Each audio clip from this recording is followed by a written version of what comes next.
de nombreuses actrices ont participé à la marche silencieuse organisée à Paris en faveur de la paix au Proche-Orient, alors qu'Israël et la Palestine sont ensanglantés. Isabelle Adjani était au premier rang, tout comme deux autres comédiennes très engagées, Emmanuelle Béard et Julie Gaillet entre autres. Dans la dignité et le silence, de nombreuses personnalités ont marché. Derrière une grande banderole blanche et sans aucun slogan, plusieurs milliers de personnes dont les actrices Emmanuelle Béard et Julie Gaillet aux premières loges avec Isabelle Adjani, particulièrement émue par les absents de son milieu, ont marché en silence dimanche 19 novembre 2023 à Paris pour la paix au Proche-Orient et contre la haine. À leur côté, se trouvait la réalisatrice Yamina Benguigui, les actrices Valérie Bonneton, Nadia Fares, Macha Merrill, Liliane Rover, Florence Thomasin et Ariane Ascaride, la chanteuse Yael Naïm, la journaliste Laure Adler et celle qui a mené le mouvement, Loubna Azabal, vue récemment dans le bleu du caftan, et à l'origine de cette initiative. Charles Berling, Maxime Le Forestier, Bertrand Delanoë et Jack Lang ont également été aperçus. En tête de cortège, Emmanuelle Béard était soutenue par son mari Frédéric Chaudier et l'on pouvait la voir la main de son époux sur son épaule. La star de 60 ans avait suscité l'admiration il y a quelques semaines en révélant publiquement avoir été victime d'inceste lors de la diffusion de son documentaire Choc sur le sujet. Elle continue d'afficher son engagement de citoyenne avec cette marche ce dimanche. Non loin d'elle, se distinguait également la comédienne et productrice Julie Gaillet.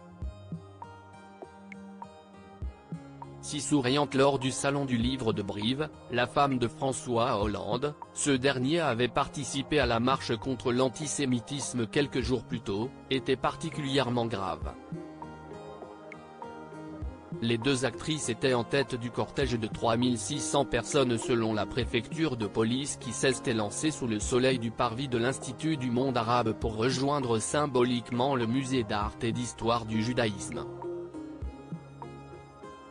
La ministre de la Culture Rima Abdul Malak s'est mêlée aux manifestants, pour la plupart âgés, certains portant des brassards blancs, pour être aux côtés de ceux qui s'engagent. Dans ce mouvement de la société civile sans banderole, sans slogan, dans le silence, dans la dignité. Ce n'est pas une marche de silence, si est une marche en silence, a déclaré la ministre à l'AFP. Cette manifestation a été déclenchée par un texte puissant, a-t-elle rappelé, en référence à une tribune signée par près de 600 artistes, qui appelle à porter la voix de l'unité et à ne pas prendre position dans le conflit. Les gens sont là pour apaiser. Ils ne pensent pas forcément la même chose. Je soutiens à fond cette manifestation d'unité, a déclaré Jack Lang, le président de Lima, en tête de cortège. Les absents de cette marche pour la paix remarqués Isabelle Adjani avait exprimé sa déception à TF1 Info en voyant que de nombreux pères artistes et signataires de la tribune collective étaient absents.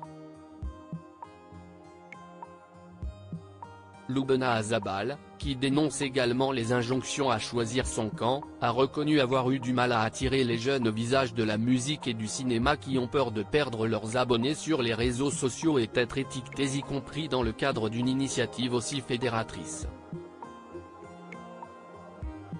L'armée israélienne estime que quelques 240 personnes ont été prises en otage dans la bande de Gaza au cours de l'attaque sans précédent du Hamas sur le territoire israélien, le 7 octobre. Celle-ci a fait environ 1200 morts, principalement des civils, selon les autorités israéliennes. En représailles, Israël bombarde sans répit la bande de Gaza et mène depuis le 27 octobre une opération terrestre dans le but d'anéantir le mouvement islamiste au pouvoir dans le territoire palestinien. Ces frappes israéliennes sur Gaza ont fait plus de 12 300 morts dont 5 000 enfants et 3 300 femmes, selon le ministère de la Santé du Hamas. Samedi, des mobilisations pro-palestiniennes pour demander un cessez-le-feu immédiat à Gaza ont rassemblé des milliers de manifestants à travers la France.